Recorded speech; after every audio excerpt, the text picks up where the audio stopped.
when we were exploring the system in previous lectures, we may have encountered a problem when trying to examine a file, for example, such as the shadow files, for example, file and etc shadow, and here as you can see a regular file, no read permission, and you can also here we can also here shadow, and as you can see here the permission is denied. So the reason for this error message is that as a regular users we do not have permissions to read this file. In the Unix security model, a user may own files and directories. So when a user owns a file or directory, the user has control over its access. User can in turn belong to a group consisting of one or more users who are given access to files and directories by their owners. In addition to granting access to a group, an owner may also grant some set of access right to everybody. So when which in Unix terms is referred as the world. So to find out information about your identity, you can use the ID command, and as you can see here in this case in the output, when user accounts are created, users are assigned a number called ID, which is then, for the sake of the humans, mapped to as a username. So the user assigned a group ID here, GID, and may belong to additional groups. So this example is from our Kali system. On other systems such as Fedora or Ubuntu, the output may look different.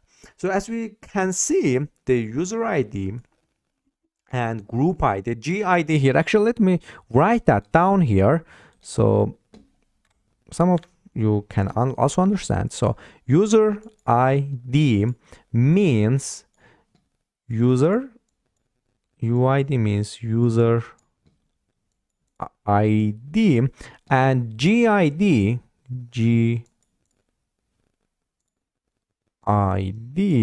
means group ID.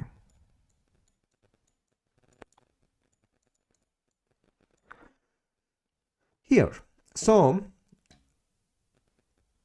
as you can see here, in your system this might be different. For example, in your system it might be the 500 or different numbers.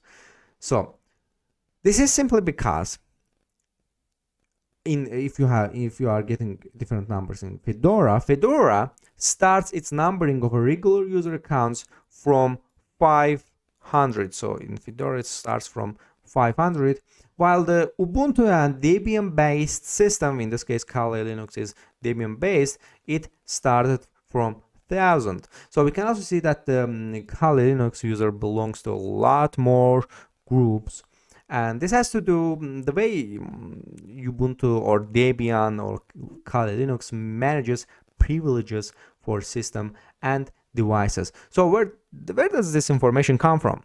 So like so many things in Linux, it comes from a couple of text files. So user accounts are defined in etc passw. Actually, let me write that down here so you can use. So actually let's write clear etc and passw.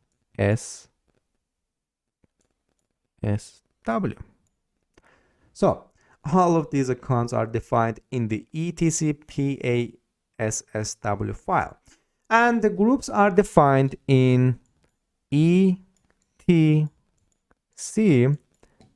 obviously G group file group.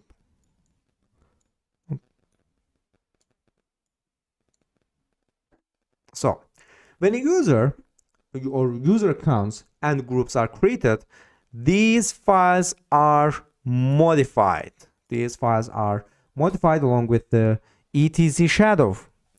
So which and actually etc shadow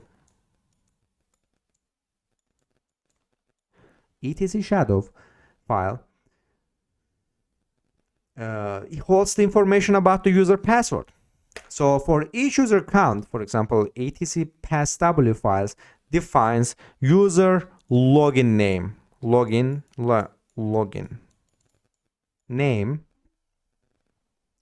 user ID, for example, in this case, and as you can see, user ID, group ID, account real name, home directory, the login shell, and so on.